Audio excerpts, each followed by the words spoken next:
The Americans, Chapter 19, The First World War. Section 4, Wilson Fights for Peace. In January 1918, at the magnificent Palace of Versailles outside Paris, President Wilson tried to persuade the Allies to construct a just and lasting peace and to establish a League of Nations. Colonel E.M. House, a native of Texas and member of the American delegation to Versailles, later wrote about the conference. A personal voice, Colonel E.M. House. How splendid it would have been had we blazed a new and better trail. It may be that Wilson might have had the power and influence if he had remained in Washington and kept clear of the conference. When he stepped from his lofty pedestal and wrangled with representatives of other states upon equal terms, he became as common as clay. To those who are saying that the treaty is bad and should never have been made, and that it will involve Europe in infinite difficulties in its enforcement, I feel like admitting it. But I would also say in reply that empires cannot be shattered and new states raised upon their ruins without disturbance. House saw what happened when Wilson's idealism ran up against practical politics. The Allied victors, vengeful toward Germany after 4 years of war, rejected most of Wilson's peace program. Section 1. Wilson presents his plan. Rejection was probably the last thing Wilson expected when he arrived in Europe. Everywhere he went, people gave him a hero's welcome. Italians displayed his picture in their windows. Parisians strewed the streets with flowers. Representatives of one group after another, including Armenians, Jews, Ukrainians, and Poles, appealed to him for help in setting up independent nations for themselves. 14 points. Even before the war was over, Wilson presented his plan for world peace. On January 18, 1918, he delivered his now famous 14 points speech before Congress. The points were divided into 3 groups. The first 5 points were issues that Wilson believed had to be addressed to prevent another war. 1. There should be no secret treaties among nations. 2. Freedom of the seas should be maintained for all. 3. Tariffs and other economic barriers among nations should be lowered or abolished in order to foster free trade. 4. Arms should be reduced to the lowest point consistent with domestic safety, thus lessening the possibility of military responses during diplomatic crises. 5. Colonial policies should consider the interests of the colonial peoples as well as the interests of the imperialist powers. The next 8 points dealt with boundary changes. Wilson based these provisions on the principle of self-determination along historically established lines of nationality. In other words, groups that claimed distinct ethnic identities were to form their own nation-states or decide for themselves to what nation they would belong. The 14th point called for the creation of an international organization to address diplomatic crises like those that had sparked the war. This League of Nations would provide a forum for nations to discuss and settle their grievances without having to resort to war. The Allies reject Wilson's plan. Wilson's naivete about the political aspects of securing a peace treaty showed itself in his failure to grasp the anger felt by the Allied leaders. The French premier, Georges Clemenceau, had lived through 2 German invasions of France and was determined to prevent future invasions.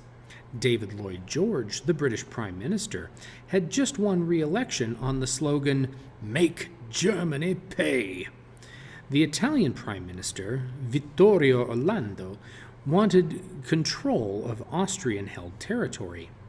Contrary to custom, the peace conference did not include the defeated Central Powers, nor did it include Russia, which was now under the control of a communist government, or the smaller Allied nations. Instead, the Big Four, Wilson, Clemenceau, Lloyd George, and Orlando, worked out the treaty's details among themselves. Wilson conceded on most of his 14 points in return for the establishment of the League of Nations. Part 2. Debating the Treaty of Versailles. On June 28, 1919, the Big Four and the leaders of the defeated nations gathered in the Hall of Mirrors of the Palace of Versailles to sign the peace treaty. After 4 years of devastating warfare, everyone hoped the treaty would create stability for a rebuilt Europe. Instead, anger held sway. Provisions of the treaty. The Treaty of Versailles established 9 new nations, including Poland, Czechoslovakia, and Yugoslavia, and shifted the boundaries of other nations. It carved 5 areas out of the Ottoman Empire and gave them to France and Great Britain as mandates or temporary colonies.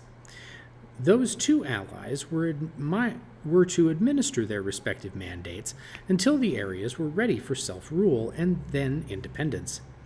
The treaty barred Germany from maintaining an army. It also required Germany to return the region of Alsace-Lorraine to France and to pay reparations or war damages amounting to $33 billion to the Allies. The treaty's weaknesses. This treatment of Germany weakened the ability of the Treaty of Versailles to provide a lasting peace in Europe. Several basic flaws in this treaty sowed the seeds of post-war international problems that eventually would lead to the Second World War. First, the treaty humiliated Germany. It contained a war guilt clause, forcing Germany to admit sole responsibility for starting World War I.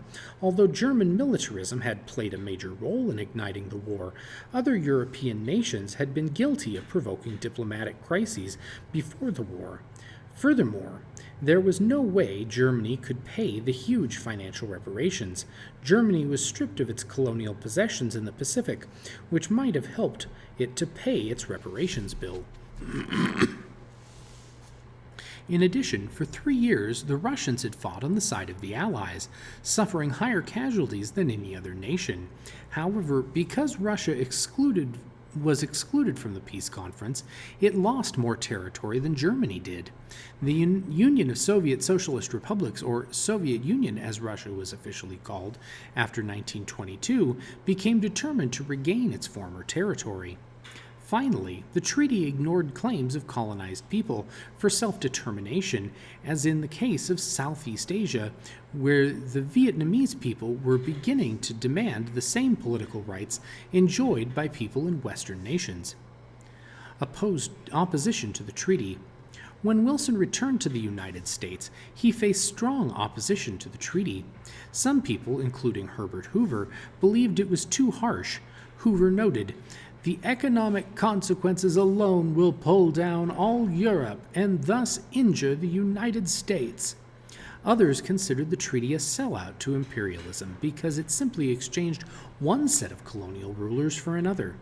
Some ethnic groups objected to the treaty because the new national boundaries it established did not satisfy their particular demands for self-determination. For example, before the war, many Poles had been under German rule. Now, many Germans were under Polish rule. Debate over the League of Nations. The main domestic opposition, however, centered on the issue of the League of Nations. A few opponents believed that the League threatened the U.S. foreign policy of isolationism. Conservative senators headed by Henry Cabot Lodge were suspicious of the provision for joint economic and military action against aggression, even though it was voluntary. They wanted the constitutional right of Congress to declare war included in the treaty. Wilson refuses to compromise. Wilson unwisely ignored the Republican majority in the Senate when he chose the members of the American delegation. If he had been more willing to accept a compromise on the League, it would have been more likely the Senate would have approved the treaty. Wilson, however, was exhausted from his efforts at Versailles. Despite ill health, Wilson set out in September 1919 on an 8,000-mile tour. He delivered 34 speeches in about 3 weeks, explaining why the United States should join the League of Nations. On October 2nd, Wilson suffered a stroke, a ruptured blood vessel to the brain, and lay partially paralyzed for more than 2 months, unable to even meet with his cabinet. His once powerful voice was no more than a thick whisper. When the treaty came up for a vote in the Senate in November 1919, Senator Lodge introduced a number of amendments, the most important of which qualified the terms under which the United States would enter the League of Nations. It was feared that U.S. membership in the League would force the United States to form its foreign policy in accord with the League. Although the Senate rejected the amendments, it also failed to ratify the treaty. Wilson refused to compromise. I will not play for position, he proclaimed. This is not a time for tactics. This is a time to stand square. I can stand defeat. I cannot stand retreat from conscientious duty. The treaty again came up for a vote in March 1920. The Senate again rejected the Lodge amendments and again failed to muster enough votes for ratification. The United States finally signed a separate treaty with Germany in 1921, after Wilson was no longer president. The United States never joined the League of Nations, but it maintained an unofficial observer at League meetings. The Legacy of War, Part 3. When World War I ended, many Americans looked forward to return to what Warren G. Harding called normalcy. However, both the United States and the rest of the world had been utterly transformed by the war. At home, World War I had strengthened both the U.S. military and the power of government. It had also accelerated social change, especially for African Americans and women. In addition, the propaganda campaign had provoked powerful fears and antagonisms that were left unchanneled when the war finally came to an end. In Europe, the destruction and massive loss of life severely damaged social and political systems. In many countries, the war created political instability and violence that persisted for decades. During the war years, the first communist state was established in Russia, while after the war, militant fascist organizations seized control in Italy, Spain, and Germany. Appalled by the scale of destruction, Americans began to call World War I the war to end all wars, in the hope that humanity would never again be willing to fight such a war. However, unresolved issues in Europe would eventually drag America into an even wider war. The Treaty of Versailles had settled nothing. In fact, some Europeans longed to resume the fight. The ominous shape of things to come emerged in the writings of an Austrian named Adolf Hitler, an angry veteran of World War I. It cannot be that 2 million Germans should have fallen in vain. No, we do not pardon. We demand vengeance. 2 decades after the end of the Great War, Adolf Hitler's desire for vengeance would plunge the world into an even greater war, in which the United States would play a leading role.